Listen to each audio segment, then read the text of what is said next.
Behaviour change is all about those small steps. The smaller the step, the better when it comes to behaviour change. How I deal with these situations is modeling how my team should deal with those situations. We assume we already have the answer. It's our job to convince the other person that their answer is wrong. It doesn't even occur to us that there are perspectives we haven't considered.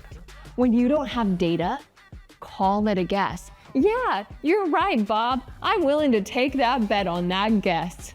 The purpose of design is not just to solve problems. I think it's to make the future more humane. Sometimes we worry about AI taking our jobs, but also I think AI can make us a lot more creative.